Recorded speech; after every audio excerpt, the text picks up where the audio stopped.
please. One thing that keeps me puzzled, despite having studied finance and economics at the world's best universities, the following question remains unanswered. Why is it that 5,000 units of our currency is worth 1 unit of your currency, where we are the ones with the actual gold reserves? It's quite evident that the aid is in fact not coming from the West to Africa, but from Africa to the Western world. The Western world depends on Africa in every possible way, since alternative resources are scarce out here. So how does the West ensure that the free aid keeps coming?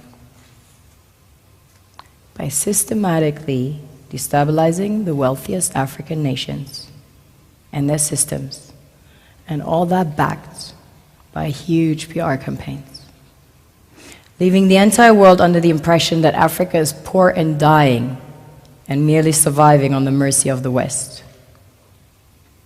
Well done, Oxfam, UNICEF, Red Cross, Life Aid, and all the other organizations that continuously run multi-million-dollar advertisement campaigns depicting charity porn to sustain that image of Africa globally. Ad campaigns paid for by innocent people under the impression to help with their donations. While one hand gives under the flashing lights of cameras, the other takes in the shadows. We all know the dollar is worthless, while the euro is merely charged with German intellect and technology, and maybe some Italian pasta. How can one expect donations from nations that have so little?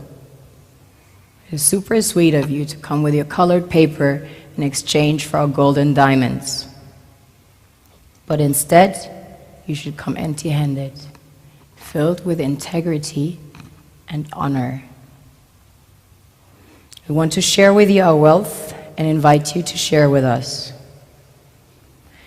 The perception is that a healthy and striving Africa would not disperse its resources as freely and cheaply, which is logical.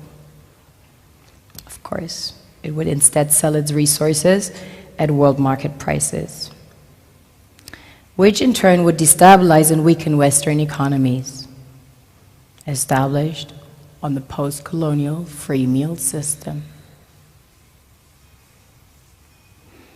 Last year, the IMF reports that 6 out of 10 of the world's fastest growing economies are in Africa, measured by their GDP growth.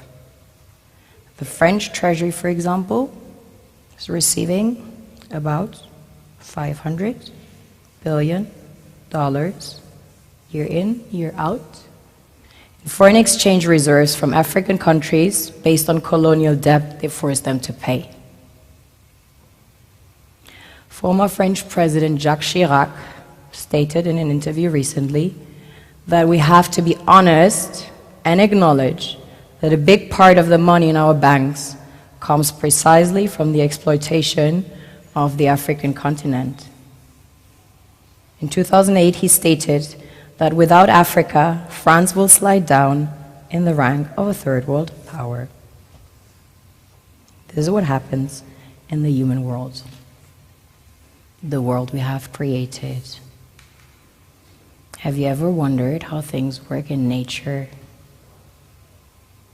One would assume that in evolution the fittest survives. However, in nature, any species that is overhunting, overexploiting the resources they depend on as nourishment, natural selection would sooner or later take the predator out, because it offsets the balance.